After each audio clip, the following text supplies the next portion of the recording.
Welcome everybody to the Fantasy Golf Insider Webcast and Podcast. I'm Jeff Bergerson. My screen name on DFS sites is JT Bergerson. Joined by my partner. Welcome back, Zachary. They peeled me off the sidewalk out in San Diego after that Viking game, so I managed to get myself back here and collect myself after a week. How was the trip? Fantastic. About 65 degrees warmer than today. Oh, nice. Yeah. Good to be back though in the Arctic, isn't it? Yeah, for one more day, and then we get to escape down to Dallas. So. We're headed out to Dallas tomorrow to the FSTA conference, which we are looking forward to. See a lot of good friends down there and network and talk about the industry. I'm going to sit down with head shark Mark Cuban as soon as we get there. Keynote speaker. Yeah, he's pretty interested in fantasy golf, we're going to hear what he has to say. I don't think we're interested in selling to him at this time. I think I'm going to hold out for Mr. Wonderful. Yeah, why not? Maybe we can get some royalties. Yeah. That would be fantastic. You can give us like a 10% loan. Right. Wonderful. So anyway, we're with fantasygolfinsider.com.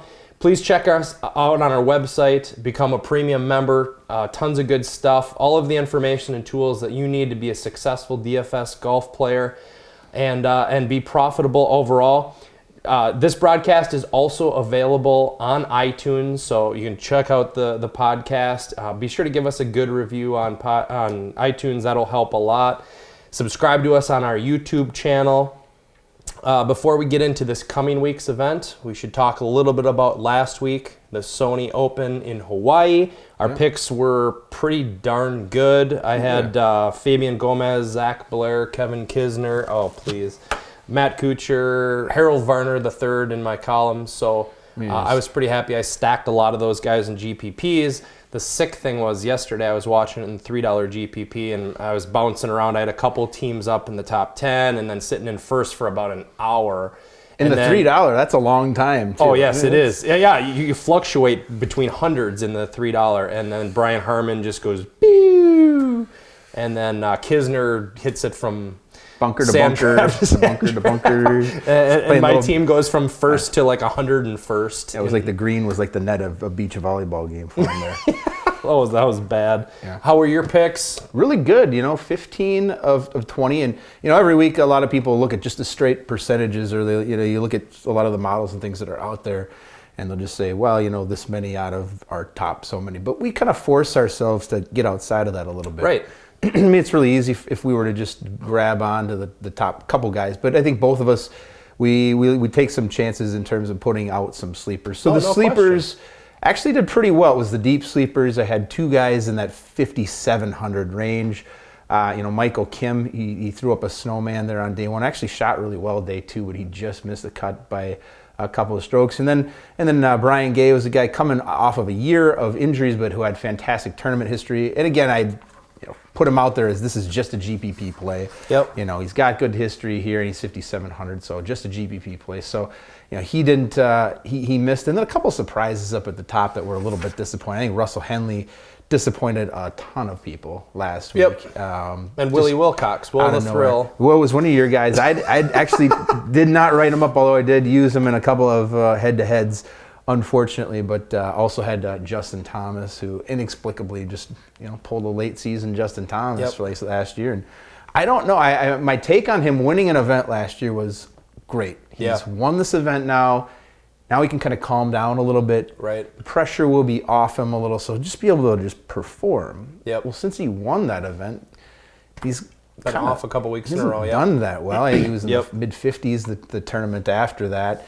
He wasn't anything special at the Hero, and then he misses the cut. So I'm a little worried at this stage. Is he complacent? Has he got that win under his belt, so now he's not quite as worried about performing and putting a little extra pressure on himself? So Thomas missed, and he's a guy that we'll have to watch a little bit because he is known to be a little bit streaky as he was last season. So I'm going to be watching him close, just seeing where his price is at and seeing what his ownership looks like over the next couple of weeks. It was an exciting finish. Fabian Gomez won on the second playoff hole over Brandt Snedeker. It was awesome. I love primetime golf. At night it was exciting, so it was a good event. But I want your take on the phenomenal coverage of the Golf Channel. I can't get enough of the Golf Channel. I'm just wondering if I tune in to the paddleboarding channel, if I can actually see some golf. Yeah, maybe something. I mean, you'd figure you'd be able to see some somewhere. I tuned in on Saturday. I thought, I'm looking at my app and the coverage times. Oh, great! It comes on mid-afternoon, right after the guys tee off, and I'm watching. What the hell is Graham McDowell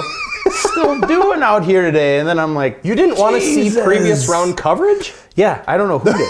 I have no idea who did at that point. So, yeah, I got sucked into that after it only took me about 10 minutes to figure out I was watching the day prior. I mean, the weather out there is the same every day, so it all looks the same. And Zach Blair doesn't really change his clothes from day to day either, so he looks kind of looks the same big doughy baby, no matter what time. I will guarantee I did see more of Eric Compton fishing than I did of his actual golf shots. That I will promise. I looked like he was doing better at fishing. So. He was. Maybe he should take up angling. I would think that would be a good idea for him. So I mean, it was fun in that. I mean, yesterday was just the perfect storm of sports days. You had it was good. Divisional playoff football. Yep. Straight into final round golf. Coverage of golf. Straight into an MMA title fight on UFC. That was so good it was stuff. Pretty much plastered to my big screen for most of the day. So nice weekend. It's going to be tough to find those now that football dies away. So hopefully you guys are getting charged up about the golf season. Well, maybe the Golf Channel will actually show some like live golf. More than 3.5 hours. They could barely squeeze in 3.5 hours on Saturday. I try to troll those guys on there, and they just... Oh, I don't think they care. Just brush it aside. Yeah, they don't care. Not big enough yet to hear our voice. Anything else to say about last week's event? Turn the page on that. No, we're out of Hawaii now. Does that mean we're done with Jimmy Walker for the year? Yeah, I've used him in my one and dones, so he's done. I just burned him. Maybe Valero? Yeah, I mean, he played well there. Once he won gets that back last to his year, home state. I guess. I burned him. I'm done with him. So he's got maybe wasn't even that great in Hawaii this year. He's got maybe 2 events left where we could consider him. Right. I don't know. Other than that, he's done. I think he's done. Done. So, all right. Shots of the week. Let's do it. There were a lot of contenders this week. Gosh, I love the full field events where you just have this enormous amount of shots of the week. I know you were a big fan of the Michael Kim Snowman. That hurt, yeah. We won't do it to save you. Webb Simpson continues to be so embarrassingly bad. He was missing 2 and 3 footers. Yeah. Oh, so terrible. And he still scores. It's crazy. He does. He's that amazing. If he could putt, kind of like Russell Knox, if he could putt at all, how good would he be? Yeah. I mean, it's he missed a 2-footer and a 3-footer, and he was 3 under after the first round. Yeah, his strokes gained. I think he actually lost like 3. -4. -4 after the first round. Webb Simpson. And he was 3 under par. That's crazy. Amazing. Just sick. He's kind of the DeAndre Jordan out there of golf.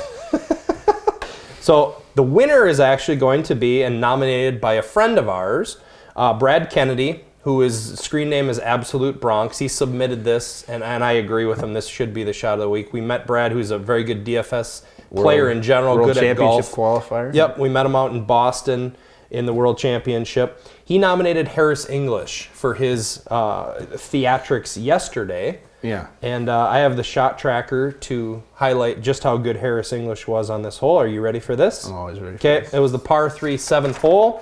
Sure. Shot 1, 160 yards to the green. Huh, perfect, right? 3 feet to the hole.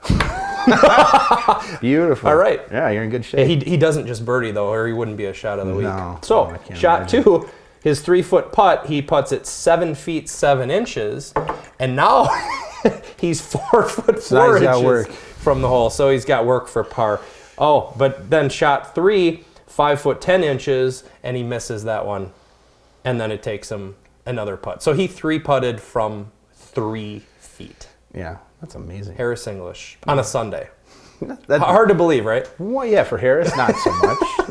That's more of a Saturday move for Harris. That is kind of a Saturday move. He's more of a fall apart on Saturday kind of guy than Sunday. But you know what? On the weekend is the weekend for him. At least he's getting to the last day in somewhat respectable shape. So day 1, day 2, he's good. He's a good cut maker, and then something happens. Well, he had started turning it around in the fall as well. It looked like he was turning a corner where it was going to be 25 to 50 type of finishes up to 25 to 10 type of finishes. And this would have been a great tournament for him to really get back on his game. He's had a ton of success here before. Well, he was in the top 10 on Saturday. Yeah. And then he just trickled down. Well, you 3-putt from 3 feet. And that'll hurt you. Yeah. 3-putt from 3 feet. To Harris. There we go. Shot of the week. Go Bulldogs, right? On to our newest segment, our first Wacky Wagers. All right. You want to tell us about it, Great Zachary? week for Wacky Wagers. I couldn't be more excited. We had a very special opponent in Pat Mayo come on, take the challenge for the first week, and we were able to put him down. I was able to knock him off. We had some really ugly things happen to both teams. A lot of our guys really had no interest in playing on the weekend. I did have Will Wilcox inexplicably in my lineup. He missed the cut by about 15 strokes or so. Barely. Yeah. And then also on Saturday, or on Friday, we both had guys kind of go back and forth. It looked like Adam Scott might miss the cut, and then he surged up and made it for him. He lost Hoagie, but then I lost Malnati to the MDF, and he lost Herman and Pat Perez, yep. which was the crippling blow for him. Yep. On Saturday, so I was able to knock him off. So we're the proud winners next of week. This Pat Mayo portrait. I'm so excited for that. And we're gonna look forward to getting that in the mail from Pat. I just don't know if it replaces Barry or if it goes to the side. I'm kind of thinking maybe it just hangs right here in the background, so he's always kind of watching over us. Right. It's a great trophy to win for our first week. How did your Wacky Wager go? Not as good. I ran into a juggernaut. Yeah, I noticed Adam Scott Howard put together an absolute phenomenal team. Had Brant Snedeker on it, and I was trying to win that Quagmire head cover, but he smoked me. So he's the proud winner of an FGI shirt. I'm coming for that Quagmire again this season, though. Later on during in the season. Wacky Wagers, I will get that. And this week we've got a volunteer stepped up. We haven't seen what he's going to be wagering, but Brett Skinner stepped up this week. He is going to be wagering something against an item of our swag. And this just in, we have received our official wager for this week's Wacky Wagers from Brett Skinner, who writes to us on Twitter, "How would you like 4 official Buddy the Elf pint glasses? Hashtag FGI Wacky Wagers." Well, Brett, we would absolutely love 4 official Buddy the Elf pint glasses. So you are on, sir. Our piece of swag versus your 4 pint glasses. I will send you the invite this week. And I also want to call out Jeff Feinberg. Personally, out there, we've been trying to reach him on Twitter. We want either some of your Blue Jays gear or your Chargers gear right up on the block this week or next week for a Wacky Wager. Don't be scared. We know you're knowledgeable out there. We know you bet the winners typically, but you got some DraftKings knowledge as well. So come on, get into the Wacky Wagers. You just have to beat one of us, and you'll get yourself a brand new hoodie that you can wear right on a Pat Mayo show. So, come on, the challenge is out there. So that's Wacky Wagers. Be sure to submit your items, everybody. Yeah, whatever you like. Just put them up. You don't have to keep submitting it over and over. If you submit one, we'll keep track of them all season long, and we'll be able to select them. We just want to make sure that we make it good. Yeah, we have a lot of interesting, funny things. We got some great stuff week 1. Absolutely. So. Yep, absolutely. On to this week's event. The real famous, legendary, long-standing tradition, the CareerBuilder Challenge. Cue the Masters piano music there for that. A lot of history. Not at all. So this was the Humana. If you're looking back at previous year's history, this was the Humana. So look under that. It's a little bit different this year. They changed the host course, so now it's the stadium course. Last year it was one of the easiest tournaments there was on tour. Now the stadium course is more difficult, supposedly, is what we're reading, and they're telling us. So a little more water. It's going to change the structure of the tournament, the scoring. Still 3 rounds to a cut. Yeah, so there's going to be 3 rounds before the cut. There's 3 courses featured. The stadium course, which will be played on one of the day 3s for everybody, is a par 72 and is 7,300 yards. The other is PGA Tournament West. That's par 72, 7,200 yards. And then La Quinta, which was played last year, is par 72 and 7,060 yards. Each player will play one of those 3 courses in the first 3 rounds. Then they will make a cut, and then they will play the stadium course on the final round on Sunday. Yeah. So looking on tournament history, we have to take some weighting off of that. It's different course, different tournament.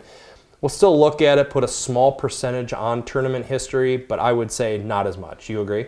Yeah, I would absolutely agree with that. Most of what we're going to be looking for, probably a lot more on form. Who's Current coming form, in, playing pretty well, and whose stats are going to match up for the course. And like I mentioned in my column, early in the season, Vegas odds are also really helpful at this point. They're going to fill in a lot of the holes because Vegas has obviously got some pretty strong algorithms that they're using to put these things out. Now, don't just exclusively look at Vegas odds because Vegas odds are meant to attract dollars in a certain direction. They're trying to pull money in certain directions. So it's an indicator of potentially how well guys are going to play, but it's not the be-all, end-all. So this tournament is the perfect example of that because you have a Vegas favorite or a crowd favorite that Vegas puts a lot of weight on in Mr. Phil Mickelson this week. Oh, yeah, who I won't be touching at all. That's right. And thus, the algorithms that DraftKings has are going to weight Mickelson very highly because his Vegas odds are very high because a lot of money goes on Phil Mickelson because he's that popular. I mean, he's priced in the top 10. And and thus he's always priced so high and makes it unaffordable. I would like to see him down in the 8s. And make him rosterable for smart people who are, willing to, if they like his form, if they like his tournament history, make him rosterable. But at 10,000, because the interesting thing with Phil is he does have a handful of courses where he's fantastic. Absolutely, where he shows up. No he's question. Going to show up at the Masters at Augusta. year. I mean, that's every year. So I don't mind seeing the price bumped up in certain areas, but this isn't necessarily a Phil course right here. This is a course where everybody is going to be out there scoring. So to have him, especially because he hasn't played a lot either. He's not a guy who just goes crazy and plays a ton in the fall. He takes his time. He slowly worms his way up to Augusta. So he'll probably play in 4 tournaments or so before he gets out to Augusta in April, and he'll be generally ready to go on a course that he's familiar with and that he likes quite a bit. But I mean, at this point of the season, I just don't see paying, what is he, $10,000? Yeah, right. That's what I'm saying this week. So tough to buy a guy like that. But yeah. So key stats this week, we're going to go strokes gained tee to green, par 4 scoring, greens in regulation, strokes gained putting, birdie or better percentage, and then a smaller weighting, but still a weighting on par 5 scoring this week as opposed to last week. Sure. Any other additions or subtractions from that, Zachary? No, I mean, I think that sounds pretty good. Okay. Be sure to check out our new model if you haven't yet. We put a percentage on the weightings that we are going off of for the week. However, you can adjust that. We have it fully interactive, which is awesome. You just download it into your Excel. You can change the weightings, play around with it however you find fit, and that's the beauty of it. We will be putting a kind of a video on there to walk you through the most efficient ways to use the model. We will have that on our website. We've been promising that, and we will put that out along with a legend on there, which is going to give you an idea of what some of the abbreviations stand for. Yeah. Check it out. It's an awesome model. We've used a lot of different ideas and kind of put it all into one model that we really like a lot, and we think it's one of the best that we've seen in the industry. So, yeah, it's great. Stat Guy's got his script ready to go tonight. Yep. So we got Eric Dantoff, from him directly, who has done the model, worked with us on it and building it and making it just so it's just right every week. And we're real proud of it. So if you haven't used it, be sure to check it out. It's just another tool that we use to come up with different picks during the week. You want to take a look at this week's salaries? We might as well while we're here. All right. Do you think they want to know about it? Maybe. I think, is that why people tune in, generally? All right. Well, have a good week. Well, We'll start at the top. Why don't you give us a couple top tier guys that you're zeroing in on this week, Zachary? I'm thinking about Patrick Reed this week. Considering him, he's got pretty good form right now. So I hear. Fantastic form. He won out here two years ago. And I don't mind paying up for the guy this week, honestly. He's at $12,400. I really don't mind paying that at all. In my GPP games, I don't even mind paying that in cash this week when I look down the list, because much of the value that I find on the list comes from the mid 8,000 range down to around 7,000. There's a ton of good value this week. So the pricing at the top, again, a little bit tricky if you're trying to roster 2 or 3 of those guys. That's not going to be all that easy, and I don't necessarily think that all those guys right up at the top are going to be all that reliable necessarily for a top 10 finish. I mean, if you look at what we had there this last weekend at the Sony, it was a mishmash. You had guys in the 6,000s, you had guys who were, over 10,000 near the top. So there wasn't any one way of saying, well, these guys, you gotta load up at the top because nobody at the bottom is going to do that. Well, I think this week could be another week where you see many guys in the 7s and 6s that rise up and have great weeks. So I think you can start off a lot of games. I'll probably have Patrick Reed on at least one of my 3 cash game teams for this week, if not more. And I think I'll probably start out with Patrick on one of my bigger buy-in GPP teams this week, just because I think he does tend to be that top dollar guy from what we've seen so far this year and last. Tends to be kind of under-owned. So I don't necessarily think that going there is going to be all that bad of a I get plan. that question all the time, though. Do you go with the highest price couple of guys? And my answer is it always depends. Yeah. Like during the Hyundai, Jordan Spieth was the highest, and yes, I did go with him. Everything was pointing in his direction, so I had no problem spending up on him. I had him on a cash game team. I loaded up on him in GPP. Last week, Jimmy Walker was the highest price guy. And I didn't have much of Jimmy Walker. Yeah. I didn't have him in any cash game. I didn't have him in my cash game core. Didn't have a lot of them in GPP, a sprinkling. So it depends. This week, I do like Patrick Reed. His current form, when he runs hot for stretches. And the beginning of the season tends to be, well, at least last year was really when he shined the most. He kind of disappeared mid-season for a while. Yep. But the early part of the season was when he was really on fire, the TOC and then the Sony. And into these early events, he did play really well. So I think this will be another good chance to use him right there at the top. And I burned him in one of my one-and-done leagues for the Hyundai, and I will be burning him on the other. I have no problem burning guys early. And if you haven't seen it, I put a one-and-done section on our website. I've had a lot of requests for that kind of one-and-done league. So I have many one-and-done leagues, but I put one that is highlighting my picks each week for that. Yeah. And I'll go with Reed on one of those teams this week. And as long as the guy's hot, don't put him in your back pocket. I got burned by putting Rory in my back pocket last year. Sure, then they get injured or their they game get out falls of form. off. Yep, and Reed's the perfect example. He did the same thing last year. Started hot and went cold. So And I just like him so much more than a lot of the other guys at the top. You know, you look at the next guy down, you look at Matt Kuchar at 12,100, who I like, and I liked him last week as well. Getting up to 12,100, I don't like him as much just because he doesn't. This isn't a tournament. He's had top 10s here. It isn't a tournament he's certainly dominated by any stretch. And he tends to play a little hot and cold. You know, we liked him last week, and as I was going to the airport to come home, I was pretty angry in terms of the text messages that I was sending out and some of the tweets that I was firing out to people as he was sitting there at +3. The one thing when he plunked it in the water, I thought, well, that'll do it for him. Yeah, he's just done for the week. So the crazy part about him though is then he rallies and he got up to T13. He's got that putter. I mean, he's got that putter, and really up into the middle of the last round, he had the chance probably to move up even higher, and he kind of cooled off there. Yeah, he missed an easy putt down at the stretch. Yeah, yes, he did, about a 6-footer or so that he blew. So I like him. I don't like him as much at 12-1. I just think that Reed's upside is just higher than what Kuchar's is going to be. And nothing to say that Kuchar couldn't be a top 10 guy. It's just he's not the type who closes tournaments quite as well as some of these other guys. So I don't like him as much as the number 2 price guy. I like him more in the 9 range when he's in a loaded field. Sure, yeah. You know, like a WGC and you know he's or making, a major. and you know he's going to make the cut, and he has a little bit of upside. Yeah, I definitely do like to see him there. But in a weaker field like this one, it does get a little bit trickier.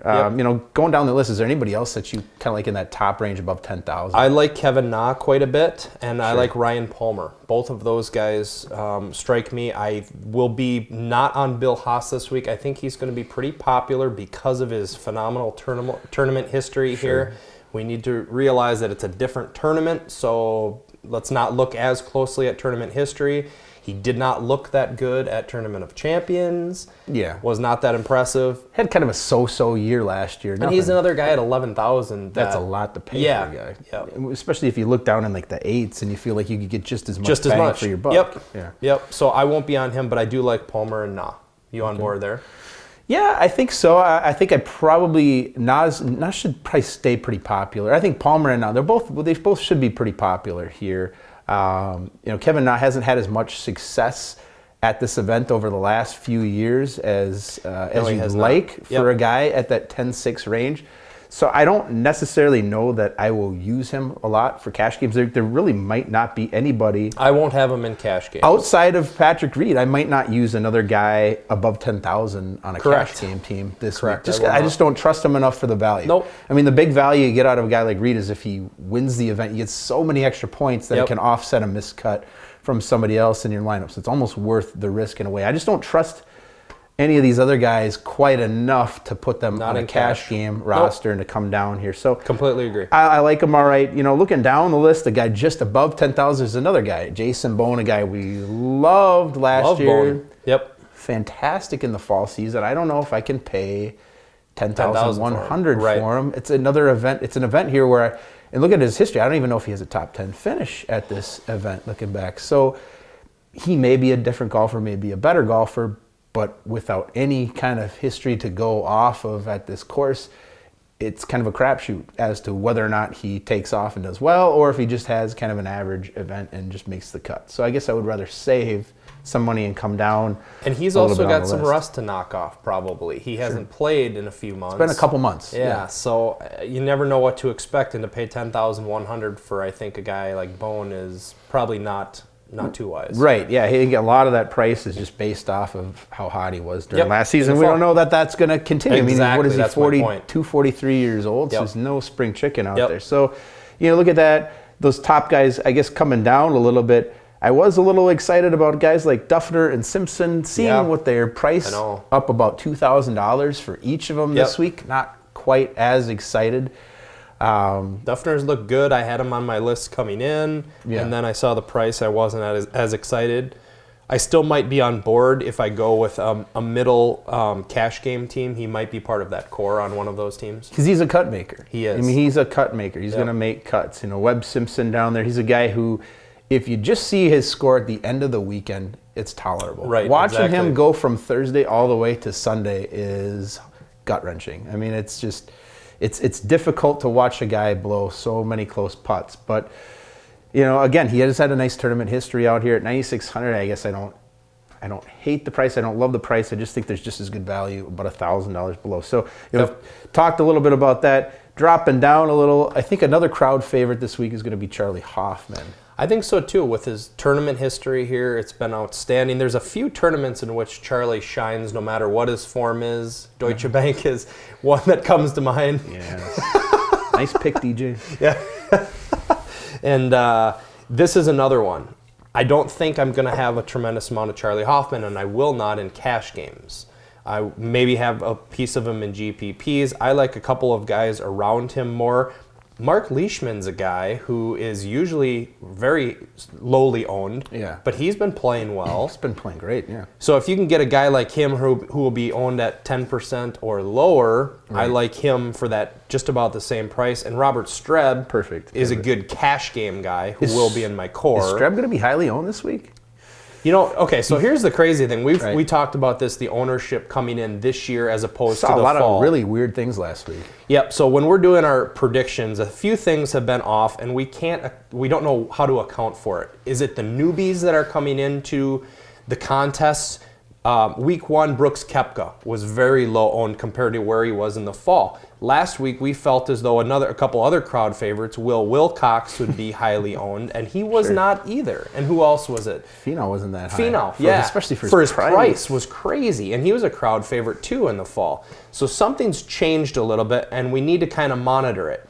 So Robert Streb's one of those crowd favorites who is very highly owned, but now we need to kind of do reverse psychology. Try not to outthink it.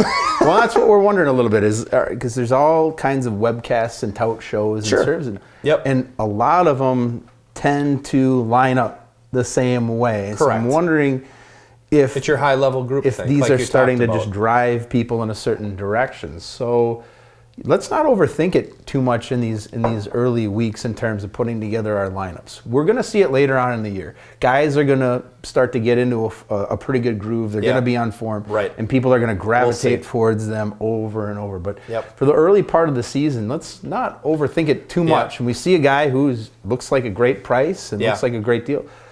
let's just roll with them until we see something that shows us that we have to start making some adjustments here and there, because there's going to be good opportunities, I think, within each of these fields over the first couple of months. Well, I mean, the ownership prediction, I've heard from several people who are saying, well, what should we make of this? We don't know yet. Let's just wait and see, like you said, and see how it shakes down and see if this becomes a trend. Because it's going to get closer and closer. We're going to see how people do this throughout the season. So by late season, July, August, September, those key months of the year when everybody's playing and everybody's on board, we're going to understand these trends. They're not going to keep shifting like this. They're going to settle. But for now, we're just going to look at value as value and not trying to jump off board because we think maybe this is going to be 25%. So, looking at that, Hoffman, he's a little bit on the high side given some of his inconsistencies.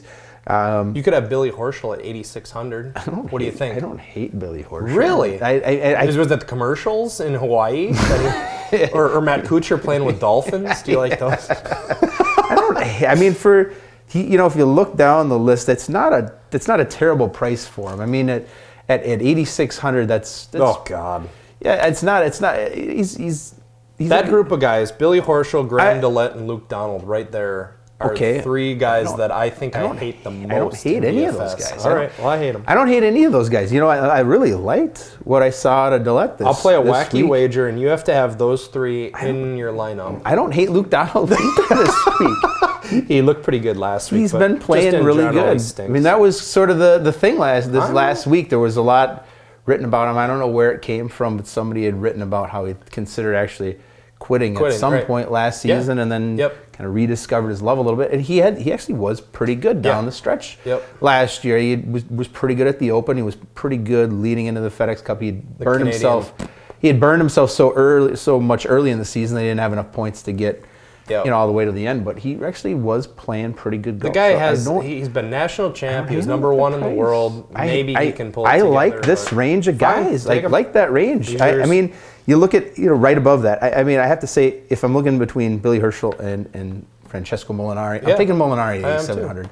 Loved Molinari last week. I think we both liked Molinari a lot last week. More of a cut maker. The guy doesn't miss cuts. He doesn't miss cuts, and he does have some upside. He's not typically in the top 10, but he can very well finish in that 25 to 10 range, no problem. And in looking at it, it's been a long time. I think Roger Casey wrote in the weekly column this week.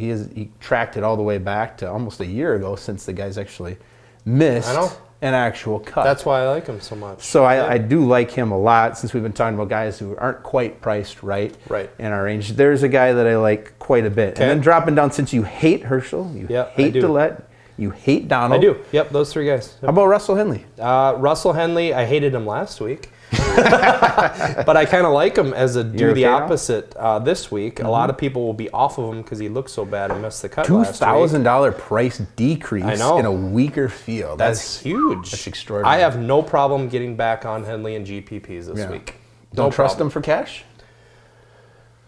He tends to be a cut maker. That. I know he was last year at least. The year before he wasn't, but I think at that price, I think he is a possibility as part of my core cash. Sure.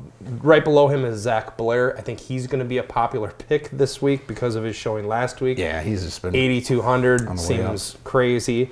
Drop down a little bit. Tony Finau at 7,800. I guess Zach Blair, man, you just gotta. It's all about the wiggle. You can't watch him. It's just. I'm afraid he's going to tap the ball when he's lined up. And then there's like a 1 second freeze, boom, and he hits it. Yeah. It's like watching Patrick Waugh play goalie. Between him and Kevin Kisner, who just literally sets his ball down, sets up and hits. He plays so fast. Eventually that's got to wreck his game though a little bit, don't you think? I mean, it's just that kind of stuff doesn't just kind of go away. Right. On its own. It's only going to get worse. Yeah, that little warble that he does. I would think at some point. Like Keegan's twitches, they just keep getting worse. I would think at some point that's got to, yeah, so hopefully he won't be right up on top of the leaderboard because I don't want to watch that again. We're off topic again. Yeah, that's right. Coming right down below that. Another guy that we like. Yeah. Ooh. Well, before we get to the sleepers, we actually have to give them some people we like. People complain we don't give enough guys that we like. Oh, okay. How about Kevin Chappell? I'd like Kevin Chappell, actually. He progressively got better in the fall. He finished runner-up at RSM. He's a good price, $8,100. Yeah. He's usually under-owned because people don't like him. He doesn't have a good ability to close on Sunday and win the event, but if you get a top 10 out of an $8,100 guy, you're very happy. Yeah. At 8,000. I like Chappell this week. I mean, 8,000, yeah. 8,000, that's not bad at all for that. Yep. And then kind of coming down the list a little bit, we get into the 7,000s. I think there's a lot of value in the 7,000 range. Give us some value. I know one guy, since we're going with the theme of guys who have hurt people in previous weeks and who are now beloved, well, who will be hopefully beloved. We've got a guy who was really hot in the fall, Patton Kazire. Yep. Came out a couple of top 10s in his first couple events, bang, bang. Then he was like 50th, and then he's missed the cut now the last couple times. Yep, so people will jump off. He's not going to be on a cash game team of mine for sure this week. I'm not gonna take the risk yet because maybe he does have some issues, but he's going to have really low ownership. He was owned by 8% last week. Yeah. And so dropping down in price this week, he could be under 5% owned at that price this week, and the guy has huge upside. I mean, just erase the last couple events where he's missed the cut and just look back at what he did on the web.com last season where he crushed it, and then the first couple of events in fall where he does have top 10 potential. So I like him a lot. Is there anybody else in the sevens that you kind of like? Yep. Who was it? Was Smiley in the sevens? Yep. Yeah, I like Smiley. Peter Malnati, I'll stick on. Jamie Lovemark. Yeah. I think there's even Kokrak. There's Stricker at 7,000. I think there's a lot of good value in the sevens. Ollie at 7. Ollie Schneider-Jans. I know Roger Casey likes Ollie a lot. Always. Real talented. Wasn't playing good in the fall, but we'll see if he can pull it together. If I don't write up Hudson Swafford, be all over him this week. If I write him up, he is a clear fade. That's right. So he's at the 7,000 range as well. Yep. Dropping down, I think even in the 6,000s, you can get some cut makers. Who, in the 6,000s, if you put them on your roster, that's all you're really asking for. Shez Reavy, I've recommended him several times. He's at 6,400. He's kind of a different player. He seems like he's a guy who's clearly turned a corner over the last half of last year and into this year. Yep. Made every cut so far in the fall. A couple other guys who have made every cut. Jason Gore has made every cut. Spencer Levine, Tim Wilkinson. Aaron Badley was 3 of 4 cuts with a T4 at Sanderson Ricky Farms. Barnes. Ricky Barnes has 5 been or good. 6 in a row. Yeah. All of these guys are legit GPP plays that you could sneak onto a roster, and if they make a cut. And especially in a course that's not really going to challenge a lot of folks. I mean, it's going to be up and down as far as who makes or misses the cut. So there's going to be a lot of these guys in the lower ranges who sneak through this week and do something. So there's a big group there. That's why I think it's pretty easy to go with the Stars and Scrubs roster. And I think reiterating again why we really like Patrick Reed so much this week. So don't be afraid of that $12,400 price tag. Okay. Is that it? I think so. Is that what we got? I think we named everybody we like this week. Our cameraman's telling us we're out of time. We're out of time. We're out of film. We're over. God, we're we over. went off on a couple tangents today. I know, it's just so much fun to be back. So excited. In full field golf? How great is this now? Perry was going to try to take over my spot here, you know. So well, you still have some Don Julio left. So. You know, that's amusing. Oh, here's another tangent. Chips is considering how much you guys opened the bottle and it looked like you were pouring. It looks like you got about a centimeter, like less than a centimeter deep on that. So Perry wasn't real generous with the shots last week. I was trying to get him to pour them higher, but he just wasn't powdering them down. Sorry, you got to warm up to the show. It's okay. So that's all for us this week. If you have any questions, be sure to hit us up at Twitter. Our Twitter handle is @FantasyGolfers. Zach does Periscope at 9 p.m. on Wednesday nights. So I guess we'll be live from Dallas this week. That's right. We'll do it from Dallas this week. Fantastic. That's awesome. Yeah, see if we can find some guests. That's right. Maybe we can get Tommy G to come on with us. We'll be at the Mavericks game. That's right. Maybe we can get Mark Cuban. Or Dirk. Why Dirk? Hey, he hung out with Jordan Spieth. Why wouldn't he hang out with us? Just get my Craig Sager jacket on and walk down to the court. It'd be perfect. Yeah. Nice. Also, you can email us at info@fantasygolfinsider.com. Anything else? I got nothing. All right. Let's get the hell out of Minnesota and go somewhere. All right. warm We're for a going to couple of Dallas days. in the morning, so we'll check in with you guys next week. Thanks for tuning in. We appreciate it. We appreciate your loyalty to Fantasy Golf Insider, and we always will remember that. So best of luck to you this week, and we'll talk to you next week. Good luck.